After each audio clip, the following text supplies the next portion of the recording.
작년 7월 달에 한번 우리 화요 모임 때 이 말씀이 나눈 적이 있어요. 그리고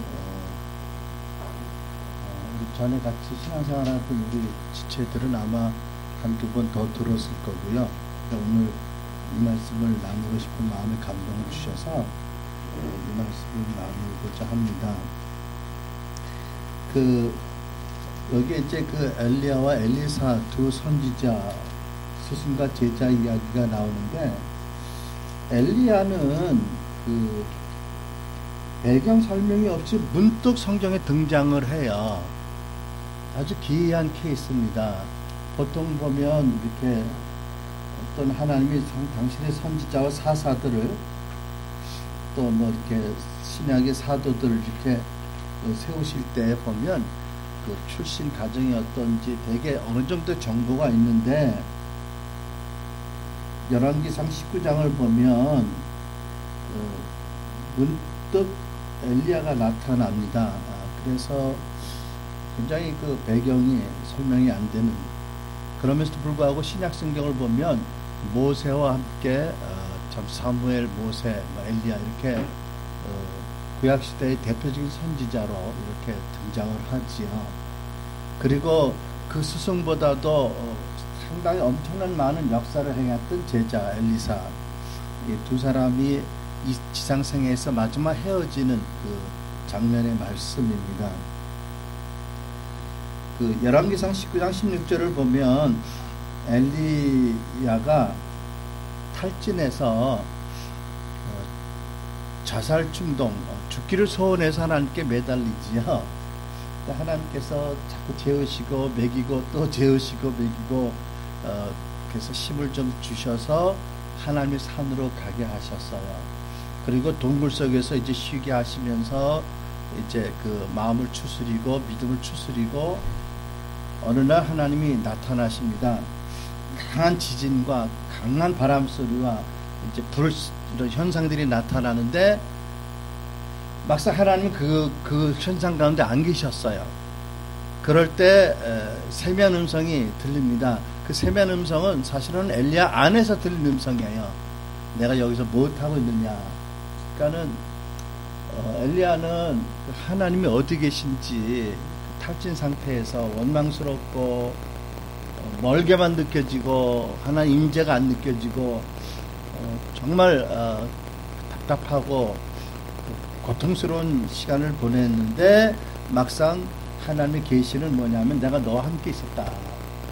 계속 이런 이제 계시를 받으면서 하나님께서 이제 엘리야에게 마지막 미션을 주십니다. 정신 차리게 일어나서 너는 누구에게 기름 부어서 왕이 되게 하고 누구에게 기름 부어 아람 왕이 되게 하고, 그 다음에 너를 대신할 선지자로 엘리사를 기름 부어라, 이렇게 말씀해요. 그래서 이제 엘리야가 엘리사를 찾아갑니다.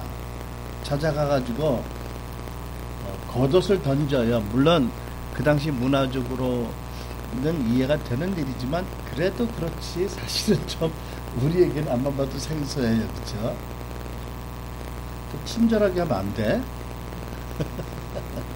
이리 오라고, 좀 앉으라고, 물 좀 마시고, 내가 너에게 할 말이 있다고 뭐 이러고 친절하게 되는데, 상당히 괴팍스럽게 그냥 옷을 휙 던집니다. 근데 엘리사는 상당한 분홍의 아들이에요. 그냥 요즘 말로 하면 뭐 상당한 부잣집 준재벌의 아들쯤 되겠죠. 갑자기 전설의 인물 같은 사람이 나타나더니 옷을 휙 던져요. 그래서 물론 이제 깨달음이 있어서 나로 하여금 집에 가서 인사를 드리고 오겠다고 좀 잠시 허락해 달랬더니, 그거 아주 퉁박스럽게 내가 너한테 뭘 했느냐, 가려면 가라, 뭐 던전을 던지고 또 약간 주춤한다고 가라고, 그리고 아주 박정하게. 그래서 그냥 바로 그 자리에서 소를 한 마리 잡아서 이제 음식을 만들고, 이제 소의 등에 결이 같은 거, 멍에를 깨뜨려서 장작을 만들어서 대접을 하고, 그리고 이제 곧바로 엘리야를 따라간 것을 봅니다. 그 엘리야가 엘리사에 대해서 많이 들었을 거예요. 워낙 레전드, 전설의 인물이잖아요, 그죠? 살아있지만 전설 같은 인물이거든요. 그 갈멜산상에서 950대 1에 영적 전쟁을 해가지고 하늘에 불이 내려오고 950명의 그 우상을 섬기는 선지자들 도륙을 하고, 물론 이제 전체 이스라엘 백성이 봉기를 했지만 그 어마어마한 그 영적인 승리를 경험한 것을 알고 또 알 거예요. 그 다음에 탈진해서 죽여달라고 하나님께 매달리고 형편에 죽겠더라 이런 이제 영역을 다 아는 상황일 텐데, 어쨌든 이제 소명을 받고 전 따르기 시작을 해서 아들이 아비를 섬기듯이 이렇게 섬깁니다. 근데 본문을 보면 이제 엘리야가 떠날 때가 되었습니다. 그러니까 죽을 때가 된 거죠. 하나님께서 본문의 1절을 보면 여호와께서 회리바람으로 엘리야를 하늘로 올리시고자 할 때 하나님이 그 엘리야의 장례식을 특별히 준비를 하셨어요. 보통 같으면 관일 준비하고 엄숙한 장례식장이 있고 이런데 하나님께서는 그냥 회리바람으로 들어올릴 작정을 하신 거예요. 근데 여러분 그 영화 무슨 영화더라? 트위스트? 아니, 올리버가 아니라 회리바람 영화가 있다. 뭐더라? 터네이드 같은 여러 가지 있는데, 내가 이제 TBS도 본 게 있는데 그 회오리바람을 전문으로 추적하는 사람들의 이야기가 있었어요. 근데 거기 보면 회오리바람이 지나가면 도시가 쑥밭이 돼요. 마을이, 집들이 날아가요. 내가 할 말인데 소가 막 둥둥 떠다녀. 회오리바람에 자동차들 장난같이 날아다니고. 그런데 회오리바람이 그렇게 깨끗한 바람이 아니에요. 먼지와 돌멩이 소가 날아다니니까 바위돌도 날아다니고 막 이러니까. 그러니까 하나님이 사람을 들어서 회오리바람으로 끌어올리시려면 그게 청명한 날에 하면서 깨끗한 공기의 회오리바람이 아닐 거거든. 그럴 거 아니겠어, 그치? 소도 옆에서 날아가고 집도 날아가고 나무도 뿌리쳐 날아가고 잘못 부딪히면 어차피 죽은 건데 사실은. 하여튼 독특한 이제 장례식을 준비하신 거예요. 그러니까 알지요. 다 아는 거예요. 이제 선자 생도들이 다 알거든. 소문이 나서 어떻게 됐는지. 이게 보완이 안 돼서 그렇지, 가는 데마다 선지자 학교가 있는데 다 알아. 하나님께서 너희 서생을 회오리바람으로 들러오실 걸 네가 아느냐고. 다 알아요. 아마 하나님 꿈에 계신다 하셨나봐. 그 엘리야를 내가 회오리바람으로 들어오겠다. 아무튼 여러분도 이렇게 떠나고 싶어요? 아니면 그냥 전통적으로 떠나고 싶어요? 나이가 들어서 그렇지 가끔 죽음을 생각을 해요. 가끔. 여러분, 그래서 이 초상집에 가는 게 큰 축복이라고 자본수도 있는데, 우리의 남은 날수를 계수하는 지혜를 달라고, 그죠? 가끔 이제 죽음을 생각해 보면 상당히 좀 이렇게 생각들이 좀 바뀌는 것들을 느낍니다. 그렇죠? 그렇게 욕심낼 거 아닌데, 그렇게 생명 걸고 싸울 일도 아니고, 그렇죠? 좀 우리의 그 시야가 좀 넓어진다고 할까? 이런 것을 느끼죠. 내가 왜 그랬나? 한 1년 전인가? 대장 용종 수술할 때요. 아산병원에 가서 수술을 받는데, 마취를 해요. 그러니까 마취하기 전에 이제 이동용 침상에 누워서 나는 끌려가잖아. 그러니까 천장이 팍 지나가 누워 이렇게 팍 지나가.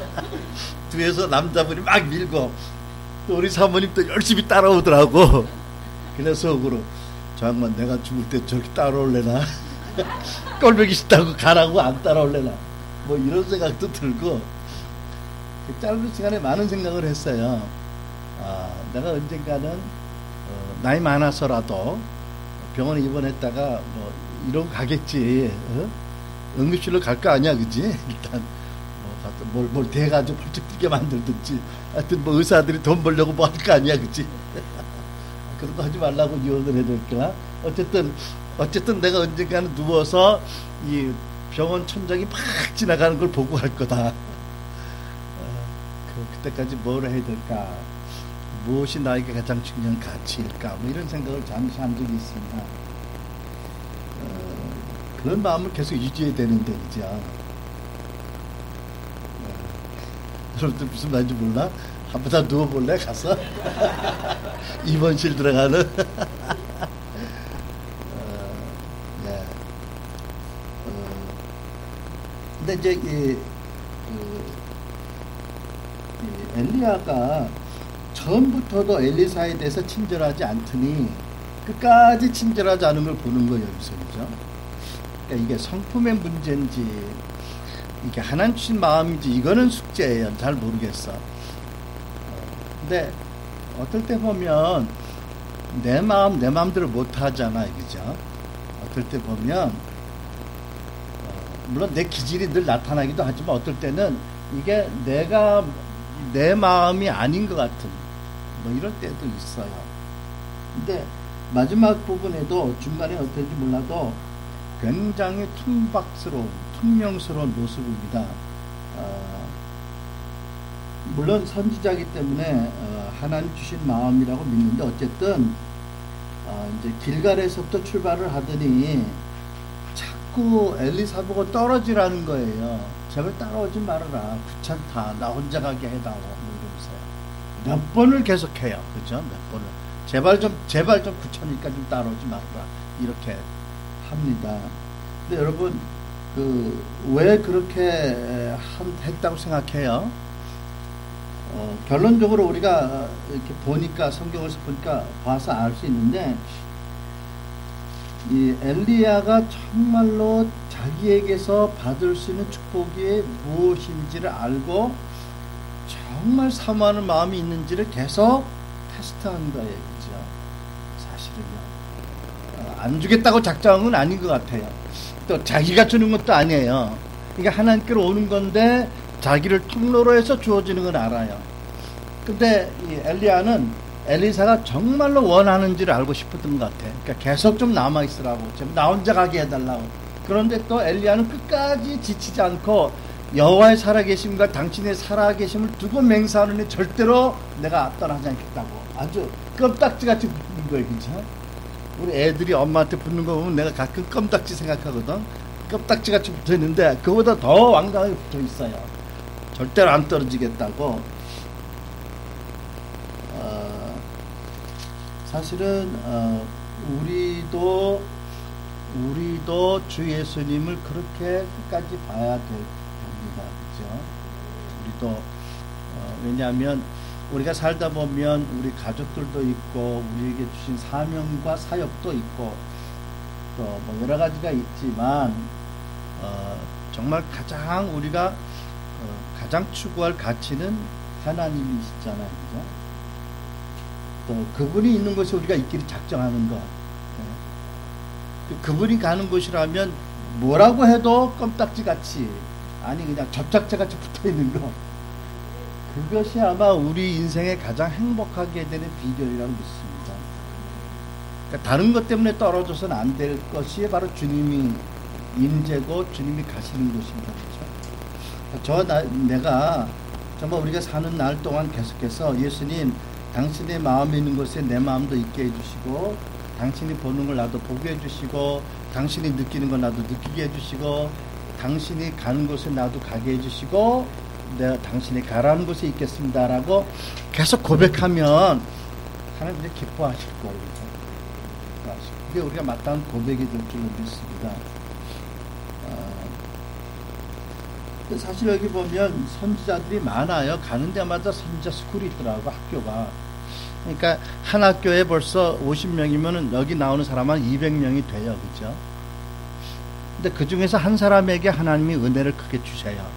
물론 이것은 그 사람을 뛰어나게 하시려고자 하는 어떤 그런 사람을 높이는 이유가 아니라 이를 통해서 하나님의 하실 일을 나타내기 위함이고, 이를 통해서 나머지 200명과 온 이스라엘 백성의 축복받게 하기 위함이지요. 어쨌든 하나님의 축복의 통로로 하나님이 사람을 택하신다는 거지요. 그러니까 다는 아닌 거예요. 근데 이 사람은 다를 위한 거예요. 그죠? 여러분 이해가 되세요? 삼총사라는 영화를 보면 one for all for one 이러고 뭐 칼 대는 거 봤어요, 여러분? 편식각 책하고 one for all, one for 하여튼 그거 무슨 뜻이냐면 하나가 셋을 위해서 셋이 하나를 위해서 뭐 이러고 하는데 멋있더라고. 이게요, 자기 한 사람을 위한 영광이 아닌 거예요, 그죠? 이거 분명히 알아야 돼요.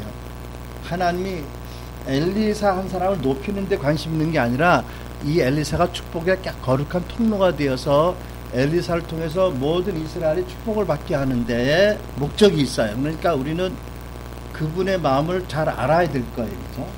그래서 내가 나의 어떤 성공을 향한 열망을 이루기 위해서도 아니고, 내가 사람들에게 존중받기 위한 것도 아니고, 하나님의 경륜 가운데 택하셨으면 끝까지 소명을 이루려는 그 열정으로 주님에게 껌딱지같이 붙어있는 것, 이런 것들이 우리에게 필요한 자세다. 그렇죠? 또 내가 그 한 명이 아니더라도 열등감을 가지고 시기하고 질투할 게 아니라, 그죠?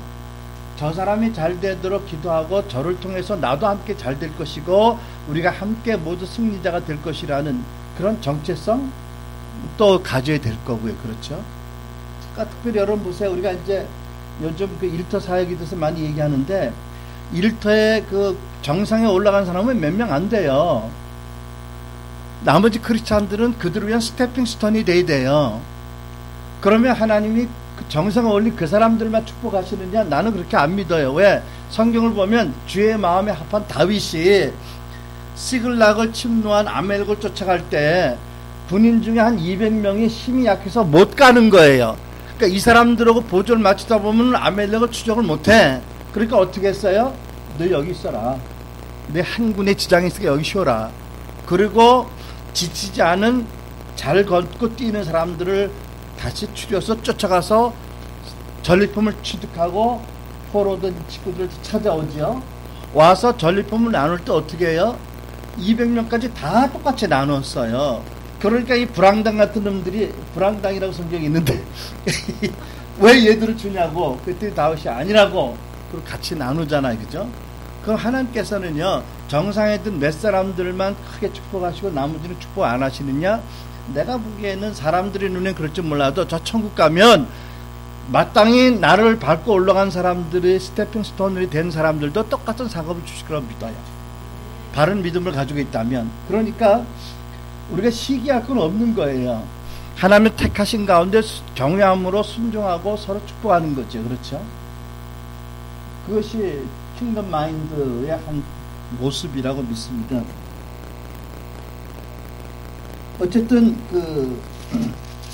엘리야가 압니다. 알면서도 계속해서 너 여기 좀 머물러 있으라. 여호와께서 나를 길갈로 보내신다, 베델로 보내신다 계속 하는데 계속 껌딱지 붙으니까 사실은 마음에는 기뻤을 거예요. 그죠? 이거 봐라, 신통하네, 아네, 대단하네, 그리고 귀하게 여겼을 거예요. 마지막으로 묻잖아요. 내가 승천하기 전에 너에게 무엇 해줄 네가 원하느냐고요. 이제 이것을 기다린 거죠. 그죠? 제자는 이걸 기다린 거예요. 끝까지. 그래서 뭘 구했어요? 갑절의 영감을 달라고. 뭐 어떻게 보면 인간적으로 보면 좀 싹 수 없는 말일 수 있어요. 내가 스승보다 갑절로 크게 쓰임받기 원한다고. 역사에 더 크게 갑절의 인물로 기록되기 원한다는 거 아니야. 근데 이것은 사실은 하나님의 마음이고 엘리야의 마음인 거예요. 그죠? 자기 제자가 자기보다 갑절이 크게 되기 원하는 거. 그러니까는 뭐라고? 뭐 쓸데없는 걸 구한다든지 안 돼라고 하지 않았어요. 뭐라고 얘기했어요? 내가 어려운 걸 구한다고요. 이거 어렵다는 얘기는 쉽지 않다는 얘기지 안 된다는 건 아니에요. 그죠? 그래서 어떤 조건을 붙여요? 딱 한 가지 조건을 붙입니다. 네가 나를 끝까지 바라보면 이것이 이룰 것이다. 그러니까 끝까지 네가 나를 리스펙트하고 공경하고 끝까지 나를 네가 지켜본다면 네 소원이 이루어질 것이다. 딱 한 가지 조건을 내세우자는 거죠. 여러분, 우리가 늘 얘기하지만 리스펙트, 존중과 공경에는 축복이 옵니다. 부모를 공경할 때 하나님 축복이 내려오는 거예요. 그렇죠? 마귀는 자꾸 부모와 자녀 세대 간에 단절을 내려고 하지요. 왜? 축복이 내려오지 못해야 하나님 나라가 약해지니까. 그러니까 이거는 참 영적 전쟁이 치열한 그 가정의 현장입니다. 그렇죠? 그러니까 그런 원리를 가리키는 거예요. 인간적으로 말하면 뭐 엘리야도 그렇지만 엘리사와 완전하지 못할 거예요. 내가 보기에는 이 사람 촌사람이거든. 엘리야는 세련된 사람이라고, 부잣집 아들이고. 그러니까 예, 바꿨어요. 바뀌었어요. 네. 다 알아들으세요. 네. 어쨌든 문화적으로 보거나 어떤 보면은 부족함이 많이 있을 거예요. 그리고 엘리사를 가리켜 사람들이 어떻게 얘기를 하냐면, 시작하기를 저가 엘리야의 손에 물을 부었던 자다. 사람들은 참 사악해요. 어떻게 보면 좋은 말로 할 수 있잖아. 저가 엘리야의 수제자다. 뭐 이렇게도 할 수 있는데 꼭 그 엘리사의 그 마음을 쥐뜯으려고 하는 것처럼, 그 자존심을 막 회파하려고 하는 것처럼 뭐라고 하냐면 손에 물을 붓던 자다. 손에 물을 붓던 게 뭔지 알아요, 여러분? 화장실 갔다 나오면 그 당시 이제 수세식도 아니고 뭐 이러니까 갑자기 거기서 물을 부어서 손을 씻을 거 아니야, 그지? 아침에 일어나서 밖으로 나오면 얼른 또 손에다 물을 부어서 세수하시게 하고, 그러니까는 몸종같이 섬겼다 이런 거죠. 그러니까 사람들이 엘리사를 아주 우습게 보는 어떤 그런 폄하하는 그런 마음들을 가지고 보는 거예요. 이거는 세상의 마인드예요. 그렇죠? 하나님 마인드가 아닙니다. 어쨌든 그렇게 알려졌어요. 부잣집 귀한 아들이 하나님의 부르심을 받아서 농부 출신의 무명한 거칠은 스승의 이제 제자가 됐는데, 사람들은 쟤 뭐 제자 중에서 형편없어. 그냥 손에 물만 따라주는 하찮은 일만 하는 사람이야. 뭐 이런 얘기를 들어온 거 평생요. 그래도 껌딱지같이 붙어 있는 거예요. 이게 어떻게 보면 많은 선지자 중에 택함 받은 이유일 수 있어요. 뭐 때문에? 인내함과 겸손함입니다. 그렇잖아요. 인내와 겸손이 있는 거지요. 그러니까 하나님의 능력을요, 하나님 우리에게 주실 때에 그릇을 보세요. 왜냐하면 그릇이 안 되는데 능력이 오면 큰 문제를 일으켜요. 본인에게도 재앙이 되고요. 여러분, 하나님의 능력을 주시는 순간은 순간이에요. 그런데 성품이란 그릇을 만드는데 평생이 걸리는 거예요. 그러니까 그릇만 되면 하나님 능력 주는 순간인 거거든. 존 폴 잭슨이라는 선지자가 있는데, 이분이 이제 한참 은혜를 처음 받을 때 승천 경험, 그러니까는 이제 천국 경험을 여러 번 했는데, 처음에는 너무 좋더라는 거지. 천국에 몇 번 갔다 왔을 때는 너무 황홀하고 영광스럽고 너무 좋은데, 몇 번은 이제 천국 경험을 하면서 하나님의 영광과 권능과 그 지혜를 보고 나서 무슨 생각이 드냐면, 그 하나님이 나에게 하나님의 그 능력을 저 태평양 바다 물같이 많다고 보면, 나에게 그 물에 3방울만 떨어줘도 내가 이 서울에, 대전에 있는 모든 병원을 다니면서 환자들을 다 주의 예수 이름으로 일으키고 영광을 돌릴 수 있을 텐데, 그런 생각하는 게 이해가 안 되는 혼란이 온 거예요. 분명히 하나는 전능하시고 무한한 사랑이 있는데 왜 나한테 그걸 안 주실까? 나 그 능력이 있으면 정말 주 예수 이름으로 다 일으킬 텐데, 고통 나가는 자, 눈 자, 다 예수 이름으로 일으킬 텐데 왜 안 주실까? 라고 하다가 시험에 들었어, 이 사람이. 우울증에 빠졌어. 이게 천국 체험도 이게 리스크가 있네. 근데 나중에 하나님 그러셨대요. 내가 너에게 그런 능력을 주었다고 하자. 네가 죽은 사람을 며칠 살렸다고 하자. 너희 집 앞에 신문기자들 날마다 플래시 카메라 대고 기다릴 거다. 너의 일거수일투족을 날마다 신문에 날 거다. 네가 그때 받는 사회적인 압력, 이런 피어 프레스, 이 프레서를 네가 견딜 수 있겠느냐. 나는 네가 그래서 넘어지지 않기 위해서도 놔주고 주지 못한다. 여러분 생각해보세요. 어떨 것 같아요?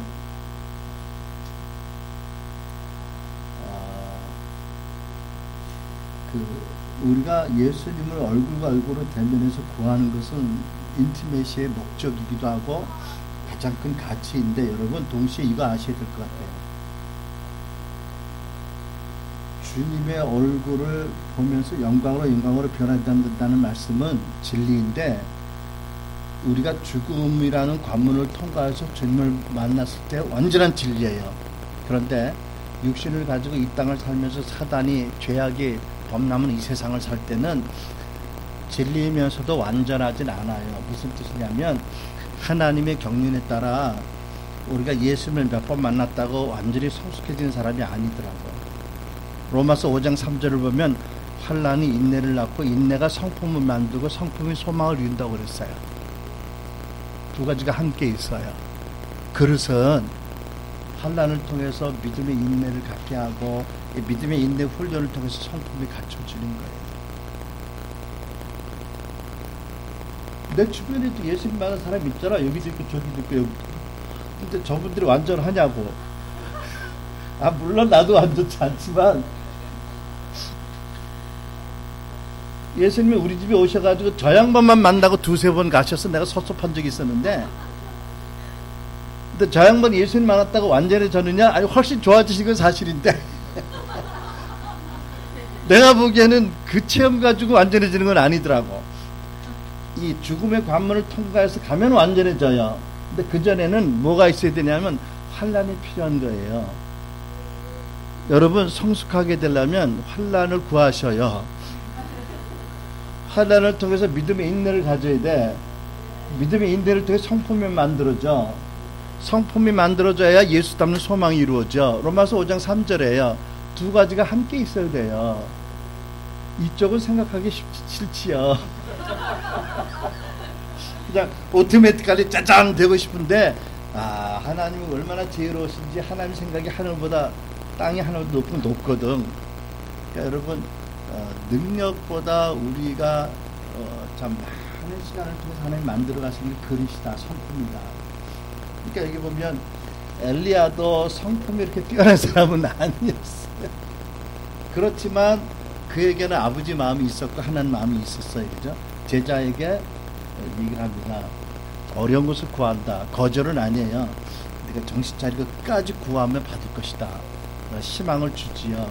자, 그렇게 하면서 이제 결국은 하나님이 회류바람을 올라가게 하시고, 이 엘리사를 끝까지, 회류바람을 통해서 올라가는 엘리야를 보는 게 쉽지는 않을 것 같아. 아까도 얘기한 것처럼 서도 둥둥 떠다니고 뭐 나무도 떠다니고 뭐 이런 데 쉽겠어, 그지? 하여튼 끝까지 보는 데는 바람이 막 불어가지고 먼지도 들어올 거고, 이게 쉽지 않은 시련인데, 하여튼 그런 끝까지 초점을 맞춰서 공경하고 바라보는 것을 조건을 삼은 거지요. 여기서 우리가 좀 볼 수 있는 원리를 보면, 여러분 노트에 보면 2번을 갔는데, 나를 내게서 취하시는 것을 보면 그 일은 내게 이루어지리라. 첫 번째, 갑절의 영감, 성령의 갑절의 영감을 구하고 능력을, 기름 부으심을 구하기 원한다면 끝까지 포기하지 말고 구하라는 거지요. 여러분, 이거 또 능력이 있어야 우리가 그리스도의 제자로서 증인이 되니까 필요해요. 끝까지 주님을 바라봐야 된다는 거죠. 또 끝까지 여러분을 리스펙트할 사람을 리스펙트해야 된다는 거예요. 우리 부모님들이 완전해서 리스펙트하라는 건 아니잖아요. 불완전하기 때문에 존중하라는 것에 축복을 걸어주세요. 여러분, 앞으로도 여러분이 주님과 주님이 세우신 지도자들에게 끝까지 존중하고 그를 바라보는 것이 여러분의 축복의 비결이다. 비밀이 하나다. 이걸 기억하세요. 두 번째, 나를 내게서 취하시는 것을 보면 그 일은 내게 이루어지리라는 말씀의 뜻은 뭐냐면, 하나님이 하시는 이전에 하지 않은 새로운 일들을 네가 믿으면 갑절로 받겠다는 말씀입니다. 언제 하나님이 회리바람으로 사람을 들려오리셨어요? 생전 그런 일이 없어요, 역사상. 그러니까 어떻게 갑절을 받아? 하나님의 놀라운 새로운 일을 하시는 것을 믿고 기다리고 구하면 된다는 거죠. 그러니까 하나님이 새 일 하실 때 우리 과거의 그 어떤 파라다임이나 인습에 따라서 농담도 무슨 회리바람이에요. 불병을 보내시겠지. 이러면 갑절의 영광을 받았을까 못 받았을까? 못 받았어요. 실제로 불말과 불병거도 나타났잖아. 끝까지 내가 하나님의 회오리 바람으로 취하는 걸 보면 갑절의 영광을 받을 것이다. 전혀 듣도 못하면 새로운 일을 하나님이 하신다고 했으면 새로운 일을 하실 걸 믿어라. 그러면 갑절의 영광이 온다는 거예요. 그렇죠? 왜? 하나님은 날마다 한 자리에 계시는 분이 아니거든요. 왜? 우리는 하나님이 하신 일을 우리 신학이라는 박스 상자에 자꾸 가두거든요. 그러니까 하나님이 때때로 그 상자 박스를 깨뜨리고 나오세요. 뭐 금가루, 금리빨, 금리빨이 뭐야? 금치약. 뭐 보석이 떨어지는 일 왜 일어나요? 여러 가지 의미가 있지만 하나, 우리가 하나님에 대해서 가지고 있는 신학적인 어떤 상자를 깨뜨리는 하나님의 초월적인 존재의심을 나타나게 하는 계시잖아. 그렇죠? 새로운 일을 할 거 믿어야 돼요. 그 다음에 네가 나를 취하시는 것을 끝까지 보면 이루리라는 말씀 세 번째 뜻은 뭐냐면, 어떠한 현상을 보되 신중히 분별하고 초점을 잃지 말으라는 말씀이 있죠. 무슨 뜻이냐? 갑자기 불말과 불병거가 나타났어요. 여러분, 하나님 처음부터 엘리야를 어떻게 들러오르신다고 그랬죠? 뭐로? 회오리바람으로. 결국 뭐로 들어오르셨어요? 회오리바람으로. 그런데 불말과 불병거가 왜 나타났어요? 여러분, 불말과 불병거는 어마어마한 영광스러운 현상입니다. 그렇죠? 생각해봐. 말이 공중에서 뜨는데 불이 막 타고 있어. 안 사그러져. 불이 타고 마차가 불이 막 타고 있고요. 이게 휙휙 왔다 갔다 해버려. 그리고 여기 보면은 스승과 제자 사이를 격하게 한다고 사이를 갈라내고 있잖아. 지금 이게 어디서 왔어? 내가 보기에는 사단이 감히 여기서 개입할 상황은 아니야. 지금 까불면 죽어. 하나님이 하신 거예요. 그러면 지금 하나님이 두 가지 일을 하시잖아. 그지? 회오리 바람으로 엘리야를 들어올리시는 가운데 갑자기 불말과 불병을 나타나셨어. 그리고 스승과 제자 사이를 격하려고 해. 지금 뭐 하는 거예요? 하나님이 끝까지 보는지 테스트하는 거잖아. 그렇잖아. 그죠? 와, 그거 눈에 번쩍 띄고 그거 쳐다보다 보면 이제 올라가는 거 못 봐. 못 보면 못 받아. 그러니까 여기서 우리가 볼 수 있는 게 뭐냐면, 우리가 주의 얼굴을 구하고 진정으로 예배드리고 가면 현상들이 나타나요. 우리 아직 보석은 못 봤는데 금가루는 있었잖아. 그지? 어제도 있었고. 보석이 뚝뚝 떨어지든지, 이만한 근데 세팅이 다르대. 세팅이.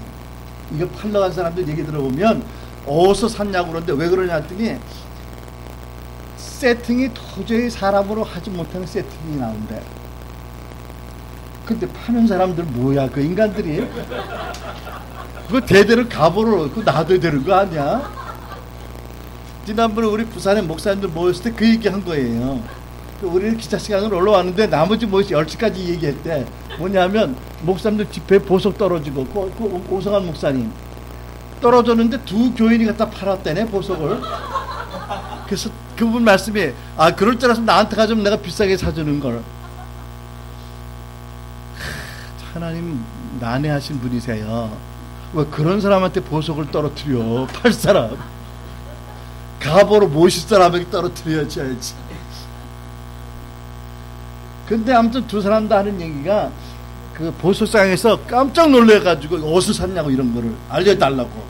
왜 그러냐 했더니 세팅이 카트가 다르다고. 카트가 도저히 사람이 못할 카트래. 잘 봐, 오늘 청소하다가 떨어졌지.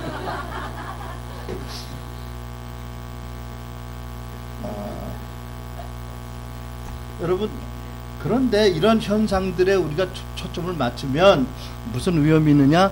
본질을 떠날 수 있는 위험이 있어요. 본질은 예수님의 얼굴, 주님의 임재, 주의 다스림이에요. 그것을 따라가다 보면 때때로 불말과 불병도 나타나고 금가루도 금치야도 나타나고 뭐 하는데, 우리 그 복중동 교회에서는 거의 매일 금가루가 있었어요. 거의 매일 있었어요. 근데 내가 죄를 지을 때도 있더라고. 거기까지. 조심해. 그러니까 하나님의 은사가 부르시면 후회 없다는 말씀입니다. 근데 왜 그러셨을까? 어찌됐든지 우리 교인들이 우리 공동체가 주의 얼굴을 바라보고 전심으로 주를 사랑하고 예배드릴 때 하나님 내가 너희와 함께 있다 뭐 이런 사인으로 주셨다고 믿는데 그 사인과 매니페스테이션에 끌려가면 안 된다는 거지요. 그건 너무 감사한 일이지만 당연시 여기도 안 되지만 이것을 가지고 너무 떠들썩하게 해서 사람들의 시선을 자기들이 모아도 안 되고요. 우리가 하나님 앞에 참 감사함으로 계속 나가는데 그거 사실 불말과 불변 거예요. 여러분 여기 사인이라는 게 영어로 사인이 간판이잖아. 여기 무슨 동이지 지금? 반석동. 반석동이라는 사인이 있는 이유는 반석동이라는 동네가 있어서 그렇잖아. 근데 사인이 중요해? 동네가 중요해? 본질이 동네잖아요. 그죠?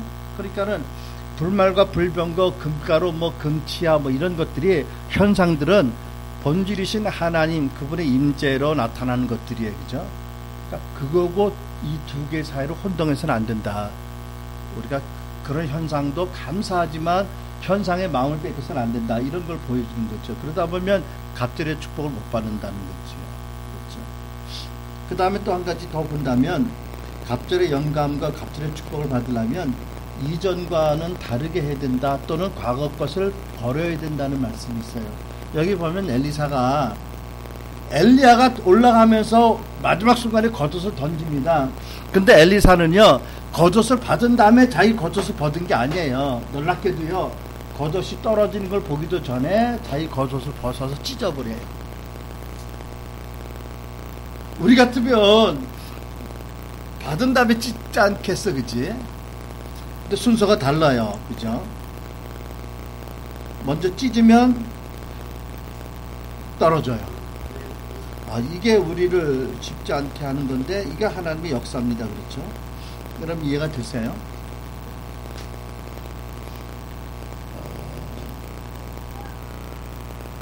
아마 여러분과 나도 찢을 시간이 온 것 같아요. 찢으면 새로운 게 올 거예요. 그러나 우리가 끝까지 주님을 바라보고 주의 부르심 가운데 있어야 돼요. 아멘?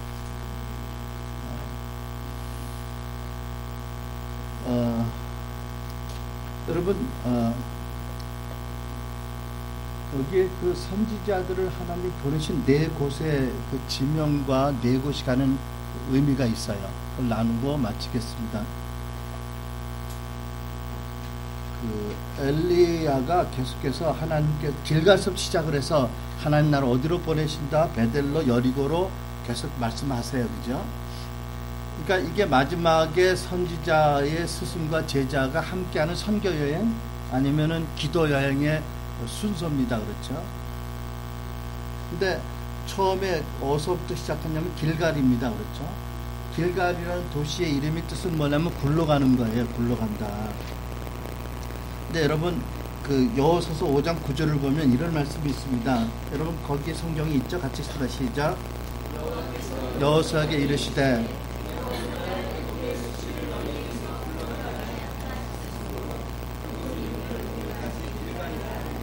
네. 하나님이 이스라엘 백성들을 출애굽시키신 다음에 저들 안에 있는 그 열등감, 피해의식, 또 저들 안에는 패배의식, 수치감 이런 것들을 굴려보내신 데가 길갈이에요.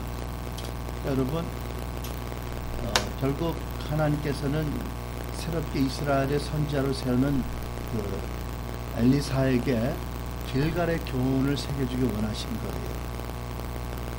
사람들은 잘났든 못났든 다 열등감이 있어요. 여러분 아세요? IQ가 높을수록 열등감이 심하대. 안 높아서 모르지.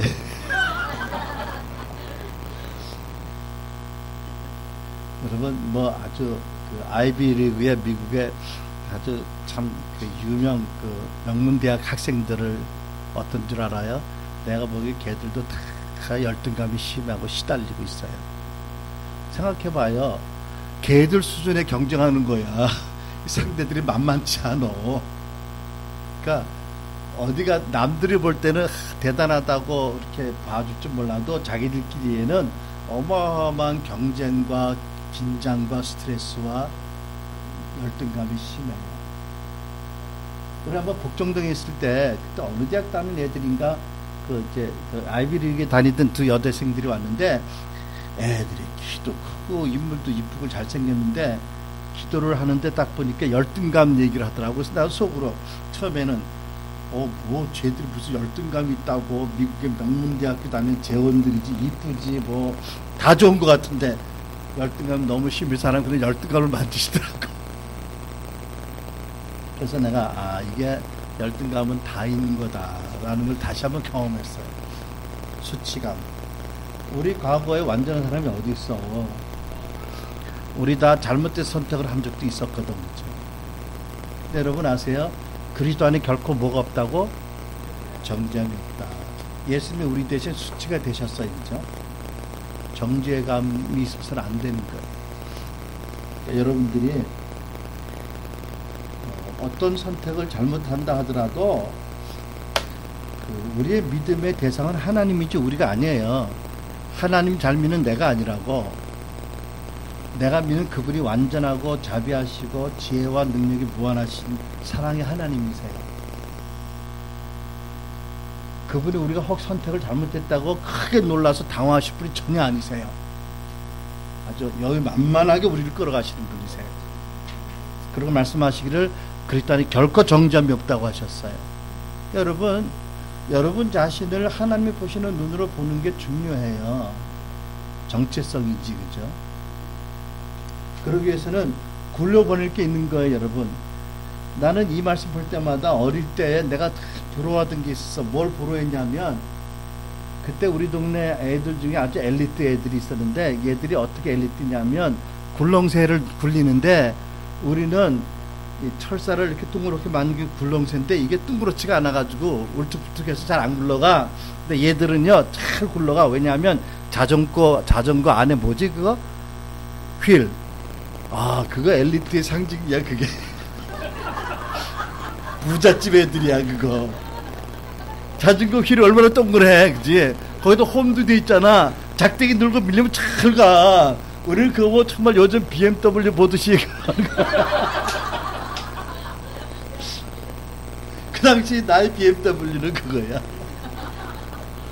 굴러가잖아. 잘 굴러. 날 건 안 굴러가. 그래서 나도 내 자존감과 이 수치감을 굴러보내는 게 힘들었어. 잘 안 굴러가. 여러분 굴려보내야 돼. 알았죠? 그게 여러분들의 하나님 사람으로 시작하는 첫 출발점이에요. 그러니까 여러분들 지금 생각해봐. 뭘 굴러버릴 게 있는지, 경이나 김경인한테 뭘 굴러버릴 게 있는지, 하나님 뭘 굴러보내라고 하시는지 굴러보내는 거야. 동이 서서 먼같이 멀고 예수님 말씀 없어져야 되겠죠. 그렇다고 무한하게 거만하라 이런 건 전혀 아니지만, 우리 안에는 수치감, 열등감, 죄의식 이런 것들은 그리스도 안에 정죄함이 없기 때문에 여러분 하나님 사랑받는 자녀가 굴려보낼 것이 있어야 돼.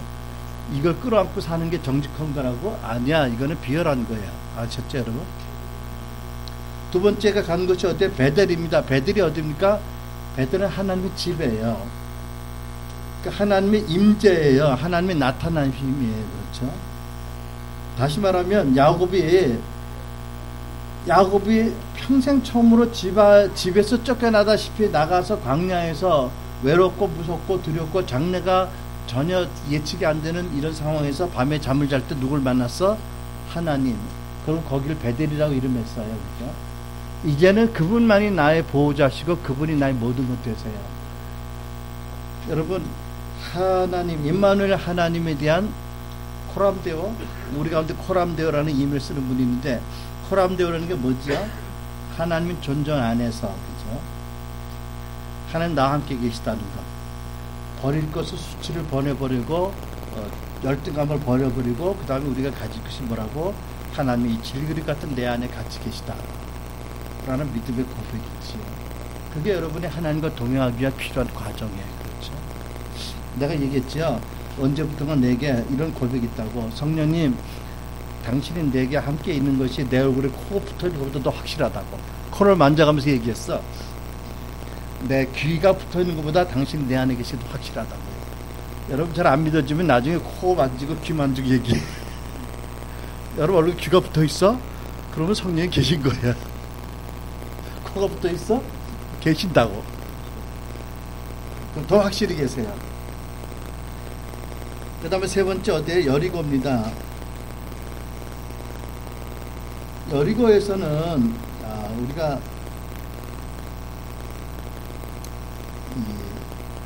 여호수아가 여리고에서 영적 전쟁을 할 때에 군대 장관 앞에 신발을 벗고 무릎을 꿇은 것처럼 임마누엘 하나님의 임재를 우리가 믿고 고백할 뿐더러 그분의 다스림 안에서 신발을 벗어야 돼요. 그러니까 여호수아는 놀라서 헛소리를 했어요. 그 군대 장관을 볼 때 뭐라 그러지? 너는 누구 편이냐? 내 편이냐? 저 편이냐? 그때 군대 장관 말이 뭐예요? 가당치도 않다는 뜻으로 하신 말씀이 아니라 내가 나를 위해서 있다고. 여러분 얘기 잘 들어봐요. 칼을 든 천사가 있는 거 보고 여호수아가 겁이 질려서 너는 우리 편이야? 저 편이냐? 그랬더니 군대 장관 말이 그게 아니라 네가 내 편이야. 네가 내 쫄병이야.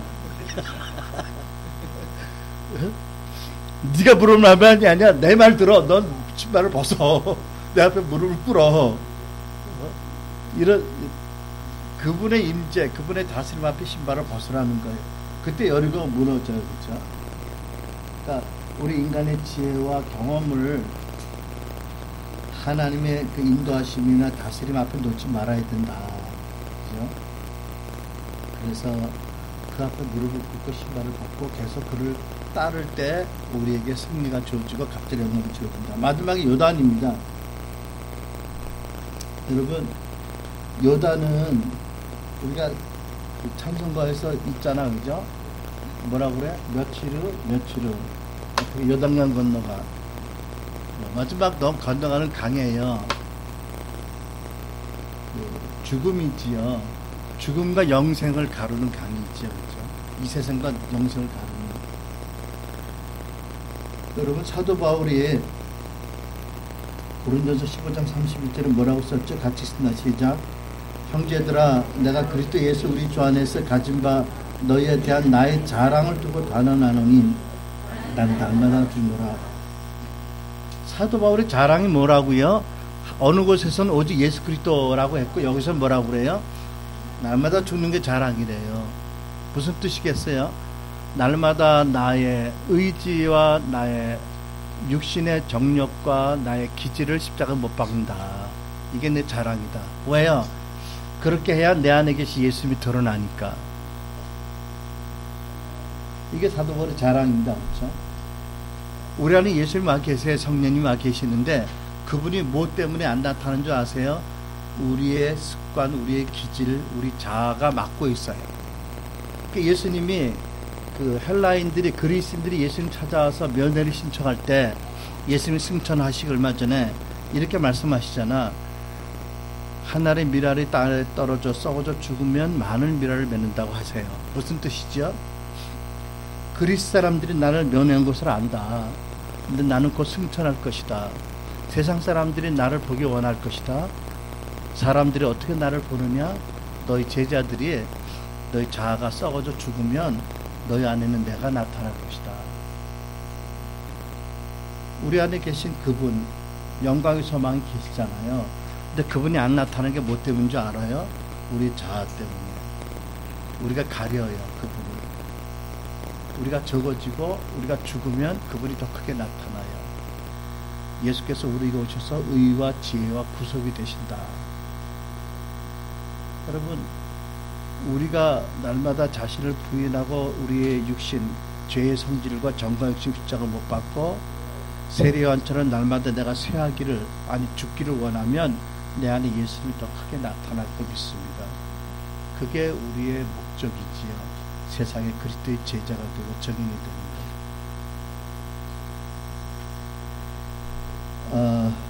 이 죽음에 관해서 내가 여러분과 함께 나누고 싶은 원리 한 가지 나누고 마치겠습니다.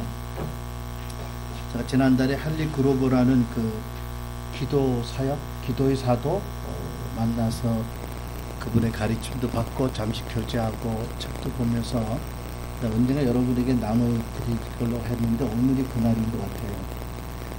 우리 모든 크리스찬들의 기도 가운데 날마다 어떤 상황 가운데 해야 될 기도, 물론 여러분 우리가 기질이 나타나고 죄를 지면 어떻게 하라고 그랬어요? 말씀의 빛에 비추어서 죄를 얼른 깨닫고 회개하고 보혈로 씻김받고 기준의 십자가 못 받고 반대 정신을 구해서 나가라고 했지요. 어떤 상황을 닥쳤을 때 여러분들이 어떻게 할지를 말씀드립니다. 오늘은 죄와 상관없는 어떤 객관적인 상황에서 첫 번째, 나는 이미 그리스도와 함께 십자가 못 박혀 죽은 존재예요. 요단강을 이미 영적으로 넘었어요. 그렇죠? 그리고 나는 이미 부활하시고 승천하셔서 하나님 아버지 보좌 우편에 앉으신 어린 양 예수 안에 감춰진 자의 존재예요. 나의 정체성에 대한 확실한 믿음이 있어야 돼요. 두 번째, 그러니까 내 안에는 쓴뿌리라든지 내 안에 속사람이 더러워서는 안 돼요. 쓴뿌리가 있어서는 안 돼요. 어떤 경우도 쓴뿌리는 세상 것들을 갖다 내 안에 쏟아 붓게 되는 거예요. 쓴뿌리 용서 못한 일이 없어서는 안 돼요. 세 번째, 용서 못할 뿐만 아니라 요한복음 20장 23절 말씀에 따라 용서를 선포하세요. 예수께서 말씀하셨죠. 너희가 네 죄를 사하면 사해질 것이고 네 죄를 용서하면 용서될 것이다. 그러니까 어떤 상황에서든지 용서를 계속 선포해야 되는 거예요. 그치? 이승훈이도 이성준 목사를 계속 용서를 선포를 하라고. 나도 한다고. 계속 용서를 한다고. 예수님의 명령이에요. 여러분, 지역을 변화시킨 영적 전쟁에서 한 가지 원리가, 예를 들면 내가 부산에 가서 이렇게 기도했어. 500년 전에 이 다대표로 올라왔던 왜군들 예수 이름으로 용서를 선포한다고 기도했어. 왜? 저들이 와서 얼마나 많은 우리 조상들을 죽였어, 참혹하게. 근데 저들도 사실 보면 뭐 히데요시인가 무슨 원숭이 같은 그 주군의 명령을 따라왔잖아. 그 저들도 안 죽이면 저들 죽어. 이게 참 비참한 참혹한 피 흘림이야. 그런데 예수께서 모두를 위해서 십자가에서 피 흘려 돌아가시고 명령하신 것이 용서를 선포하라고 하셨잖아. 선포를 안 하면 어떻게 돼? 그 땅에 원통하는 소리가 계속 올라오고 있고 그 소리를 듣고 악한 영들이 계속 거기 강한 질을 만들어. 그럼 어떻게 돼? 우리가 예수님의 제자로서 주의 십자가의 능력을 믿는 믿음으로 그 땅에 흘려진 피를 흘리게 한 사람들 용서해야 돼. 이미 500년에 죽었지만 외적들 예수님을 용서하느라. 그럼 어떻게 돼? 그 억울한 피로 말미암아 강한 요새를 만든 사단의 세력이 무너지기 시작을 해요. 그러니까 여러분 상황에서 계속 용서를 선포해야 돼. 요한복음 20장 23절 말씀에 용서를 빌어야 하는 게 아니에요. 그죠? 용서를 안 빌어도 뻔뻔해도 자기가 죄진 걸 몰라도 용서를 선포해야 돼. 이게 우리 책임이야.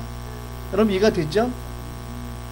그 다음에 다섯 번째, 네 번째, 어떤 상황에서도 스스로를 정죄하지 않을 것이고 정죄하지 말라고 그랬죠. 이 상황을 하나님께 맡겨드려요. 다시 다른 말로 말하면 영어로 do not take personally. 내가 이 말을 오래전에 미국 캐나다 가서 들었어. 어떤 데 들었냐면 어떤 캐나다 친구가 오더니 날 보고 폴, 너 이 상황을 그냥 퍼스널리 받아들이지 말래. 그러니까 상처받지 말라는 얘기야. 무슨 얘기냐면 그 상황에 네가 잘못해서 욕먹는 게 아니라 그놈이 나쁜 놈이라 널 욕하는 거니까 너무 개인적으로 상처받고 말고 저는 문제라고 간주를 하라는 거지. 그 상황에서는. 여러분 이해가 돼요? 많은 경우에 우리 잘못이 아니라 옆에 있는 사람이 몸부림을 치다 얻어맞을 때가 있어. 옆에 있는 죄 때문에. 내가 한 번은요, 오래전에 서울서 천연동 시장에서 올라가다 보니까 애가, 엄마가 뭘 잘못해서, 엄마는 젊은 엄마가 애를 얹고 허대기를 접고 머리에 뭐 이거 하고 살림도 어려운 엄마인데, 아 이놈의 자식이 도무지 엄마를 안 봐주더라고. 뒤에서 막 난리를 쳐. 포대기가 빠지려고 하고 엄마는 어쩔 줄 몰라. 애 빠질까봐 하지, 짐 떨어지고 이러지. 근데 이놈은 그냥 막 이러는 거야. 그래서 내가 저놈의 새끼 참 밉다 그랬어. 근데 내 마음에 어떤 마음이 드냐면 쟤가 속에서 열이 나서 그러는 거야 라는 음성이 들리는 것 같아. 그놈도 지금 어린애가 뭐가 열병이 있든지 지가 힘들어서 이러는 거잖아. 엄마를 미워서 하는 것도 아니야. 그러니까 엄마는 그냥 맞는 거야 이러고 이제. 그러니까 여러분 많은 상황에서 우리가 책임질 일은 하나님이 알게 하셔. 근데 그렇지 않으면 그것 때문에 상처받지 말라고. Do not take personally. 따라서 영어 좀 배워봅시다. Do not take personally. 여러분이 문제가 있어도 맞는 게 아니야. 그냥 그 옆에 미친님이 흔들다가 맞는 거예요. 한마디로. 너무 상처받지 말라고. 그 다음에 어떻게? 그 다음에 하나님 주신 대로, 마음 주신 대로 말하고 가요. 그러면 하나님이 함께 계시는 게 나타나요. 여러분 이해가 되세요? 여러분 이거 중요한 원리라고 믿어요. 다시 정리합니다. 여러분과 나는 이미 그리스도 안에 십자가 못 박고 죽었어요. 사실 죽었으니까 내게는 없어야 되잖아. 근데 실제는 있으니까 우리가 내 안에 쓴 뿌리 같은 걸 보면 계속해서 회개하고 십자가 못 박아야 돼. 그렇죠? 어떤 상황에서 나에게 아픔을 주고 나에게 힘들게 하는 사람을 계속 용서한다고 선포하세요. 용서하고 선포하세요. 그리고 어떤 상황에든지 그것을 기도로 맡기세요. 예수님께. 하나님 이 상황을 예수님께 맡겨드립니다. 그러고 나서 내 마음에 주시는 대로 판단하고 마음을 따라가세요. 여러분 그렇게 기도할 겁니다. 이따 밥 먹고 기도하겠습니다. 다 같이 기도하겠습니다.